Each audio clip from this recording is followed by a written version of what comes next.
All right, guys, check it out. We've got the new TLR-1 HP-X here.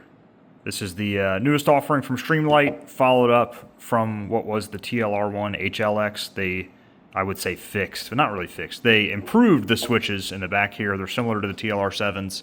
Of course, I've got our favorite Harbor Freight Braun light here. So we're going to compare these. The specs are pretty wild on the new one. So the HL-X here, the newest, was going to be super bright, 1500 lumen, 20,000 candela.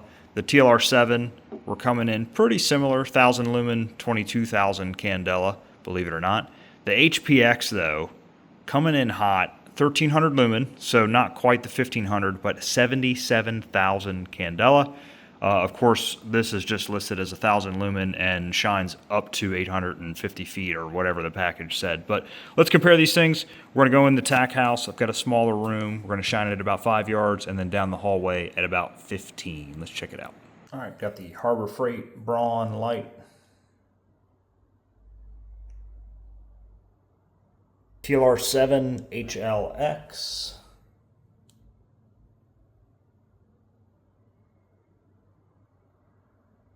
TLR-1 HL-X.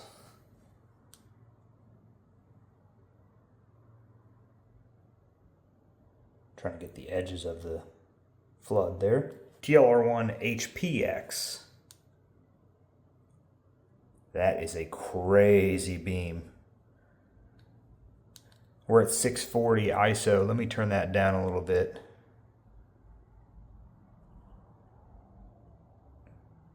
God, it's got to be all the way at 250 just to not blow that beam out.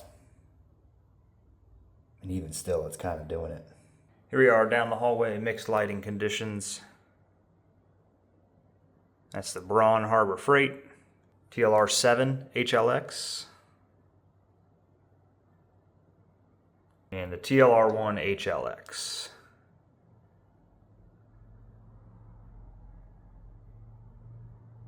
TLR-1 HP-X.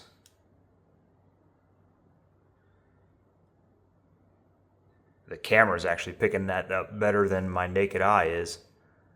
All right, so the new TLR-1 HP-X is insane. Something I did just realize when I finished the testing is the difference in size from the HL-X. So in similar fashion to the other like HL-X to regular options, it has a longer end cap.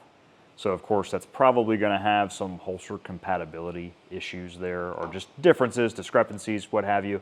I mean, if the end of the holster is open, probably not a problem. This end will just protrude through. But for Safariland holsters and things like that, I'm not quite sure on fitment. We'll have to test that out. Let's take a look at the footage, though, that we have comparing these two, and also comparing it with the ye olde Harbor Freight Braun light there, and see what it looks like. Worth noting, I did film this with just my cell phone. It's a lot easier to go into that pro video mode and just sort of lock a lot of the settings like ISO, white balance, auto exposure, and things like that. But let's dig into it. Let's check it out. So there was the Harbor Freight light, still pretty bright. I mean, still a bright light.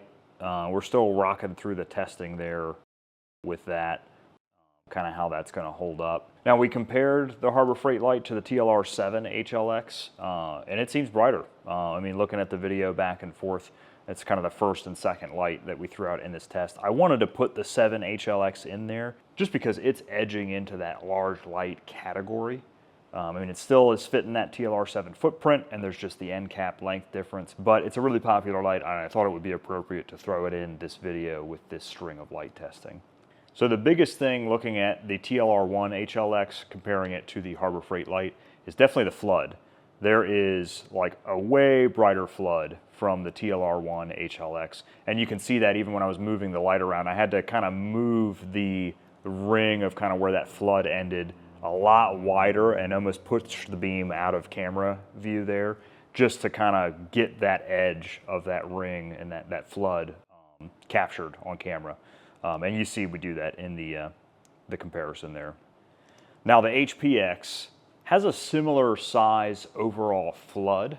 I would say the flood is not as bright though. That's where you do see a little bit of that difference in lumens, where like the overall lumen count of the HP-X is lower, but that beam is like a strike of lightning. It's insane. I would have had to have gone in and actually altered the camera settings a little bit more, and actually, I guess, turn some things down in that manual mode to get it to not just be a blown out focused beam there. But I shot all these on the same settings because I wanted it to be an even comparison there. And I tried to match what was as close as to what my eyes were seeing. But even still, like playing with those settings and lowering it a little bit like I did in there, just to get it to not have that beam just totally flooded out and you know, washed out there.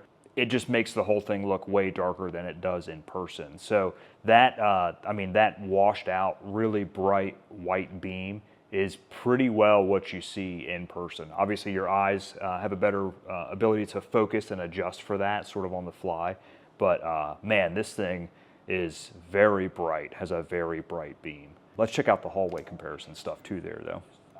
So in the hallway, you get a better idea of kind of where the flood cuts off as far as distance, I guess with distance in mind to contrast that. I mean, you can even see here, looking down the hallway, we've got the walls painted black in there, but even still, it is a nice, tight, and bright beam, and still has a very useful flood. You'll see there's those other intersecting doorways down the hall a little bit, so if you're using this in a tactical fashion there, that flood is still lighting up the area around you in your peripheral, but you've got that nice tight beam to just do work directly in front of you and put that right on target.